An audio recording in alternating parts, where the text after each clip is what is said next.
تیما هفپشکی آزاناین شینوارین کردی آلمانی ناونده که دولت میتانی ودید که شینوارین باجر زاخی که میتانیه او تکوی تکنارین روشهلات روبار دیجله او تنها داد بجنه کمونه دیرو کاوی جی بو 1800 سال پیش زاینی ودگرید بو یکم جار جل سال 2010 هاتی آشکرا کرن و پشتی کل سالا بوری آست آول بنداوی مثل نزم بوی و کلین سراتی نکرن زانای شینوارا ین کرد و آلمان ناونده که دولت میتانی ببینن که باجر زاخی که یه میتانیه کنار روشهلات روبار دیجله لحرم کردستان کنو کد بجنه کمونه دیروکاوی جهید زبریتن سردم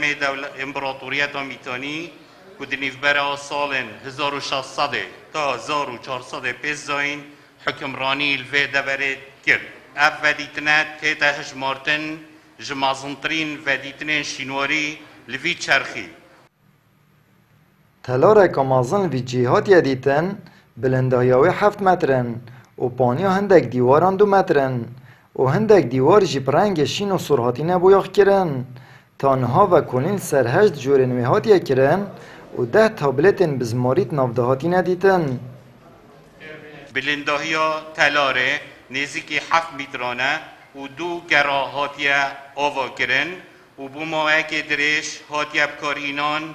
8 بشوه که دست پیکی و کلین لهشت جورن و تلاره هاتیه کرن بنه تلاره به طابوکن قلاندی هاتیه دانان و 10 تابلت مسماری کود زورنه سردم میتانی دنافده هاتی نه دیتن کونو که زاناین زمانن کون لزانکوا های دلبرکی آلمانی مجیلی ورگرانا وان تابلتانه دیتن آوی جه شینواری گرنگیه که آمازن بوده وره و کردستان بگشتی هیه جبر که دیرو که ویده وره یا بری 4000 سالان دیارد کرد و زانیاری این گرنگ ده تمه قالك هو مهمة بمنطقة بتاريخه منطقي لأنه كشف قالك معلومات بما تاريخه ومنطقي بري 4000 صالة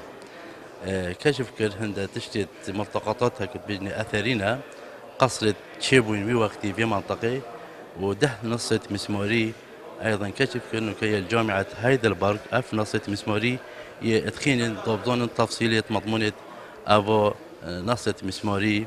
والمعلومات هاتينا قلتون و نصا ریوبریا شینوارین دهو که ریوبریا که چالاک اوت ماه سالن بریدا چندین جهن شینواری و چندین پارچن دیروکی دیتینه لو ماجش لاین پیوندیدار تیتا خواستن پاراستن السروان شینواران بکن جبر کن اسناما دیروکی یا کرد و کردستانه نه آمد بریفکانی کانال آسمانی پیام دهوک